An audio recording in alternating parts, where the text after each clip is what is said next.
ఇక తిరుమల లడ్డూలో కల్తీ వినియోగంపై AP deputy CM Pawan Kalyan నేటి నుంచి 11 రోజుల పాటు ప్రాయశ్చిత్త దీక్ష చేపట్టారు. ఇప్పుడు లైవ్ చూద్దాం.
లడ్డూ ప్రసాదంలో జంతు అవశేషాలు ఉన్నాయని తెలిసిన మరుక్షణం నుంచే తన మనసు వికలమైందని తెలిపారు పవన్. అపరాధ భావానికి గురైందన్నారు.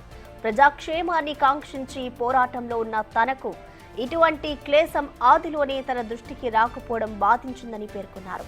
కలియుగ దైవమైన బాలాజీకి జరిగిన ఈ ఘోర అపచారానికి సనాతన ధర్మాన్ని నమ్మే ప్రతి ఒక్కరూ ప్రాయశ్చిత్తం చేసుకోవాల్సిందేనని తెలిపారు.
పవన్ కళ్యాణ్ ఇవాల్టి నుంచి 11 రోజుల పాటు ప్రాయశ్చిత్త దీక్ష చేపట్టనున్నారు. ఇక దీనికి సంబంధించిన కంప్లీట్ డీటెయిల్స్ ని మా ప్రతినిధి సాయి శంకర్ అందిస్తారు.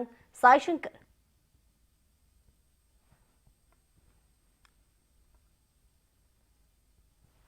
డిప్యూటీ సీఎం పవన్ కళ్యాణ్ చేరుకోవడం జరిగింది. ఈ రోజు వెంకటేశ్వర స్వామి మాలాధారణ ఆయన ఆలయంలో స్వీకరించనున్నారు. తదనంతరం ప్రాయశ్చిత్త దీక్ష ఏదైతే ఉందో తిరుపతి లడ్డు ఒక అపవిత్రం అయినటువంటి నేపథ్యంలో దానిని క్షమించాలని కోరుతూ కూడా వెంకటేశ్వర స్వామిని వేడుకుంటూ ఈ దీక్షని 11 రోజుల పాటు డిప్యూటీ సీఎం పవన్ కళ్యాణ్ చేపట్టనున్నారు. ఇప్పుడు ప్రస్తుతం అయితే ఆలయంలో ఆయన ప్రధాన అర్చకుల ఆధ్వర్యంలో జరుగుతున్నటువంటి పూజా కార్యక్రమాలు వాటిల్లో అయితే పాల్గొంటున్నారు. ఈ పూజా కార్యక్రమాల అనంతరం మాలాధారణ స్వీకరిస్తారు. తదనంతరం కూడా దీక్ష అనేది ప్రారంభం చేసి కార్యాలయానికి వెళ్తారు. అయితే 11 రోజుల పాటు సాగేటటువంటి దీక్షకు సంబంధించి అన్ని ఏర్పాట్లు కూడా చేసినట్లు కూడా పవన్ కళ్యాణ్ సంబంధించినటువంటి కార్యాలయ వర్గం కూడా చెప్తున్నారు. అయితే మొత్తంగా 11 రోజుల పాటు ఈ దీక్షా కార్యక్రమాల్లో పాల్గొన్న అనంతరం తిరుపతి వెళ్లి శ్రీ వెంకటేశ్వర స్వామిని దర్శించుకున్న అనంతరం కూడా ఈ దీక్షని విరమించనున్నారు. ప్రధానంగా కూడా రాష్ట్రంలో ప్రస్తుతం ఈ తిరుపతి లడ్డుకు సంబంధించినటువంటి ఏదైతే అపవిత్రం జరిగినటువంటి నేపథ్యంలో అదంతా కూడా సంప్రోషణ కార్యక్రమాలు జరుగుతున్న నేపథ్యంలో పవన్ కళ్యాణ్ కూడా ప్రజలందరూ ఈ జరిగినటువంటి తప్పిదం కానీ పాపమైనటువంటి ఏ పరిస్థితి అయినా కానీ వీటన్నిటిని కూడా పూర్తిగా కూడా వెంకటేశ్వర స్వామి క్షమించాలంటూ కూడా ప్రాయశ్చిత్త దీక్షను అయితే చేపడుతున్నటువంటి పరిస్థితి ఉంది.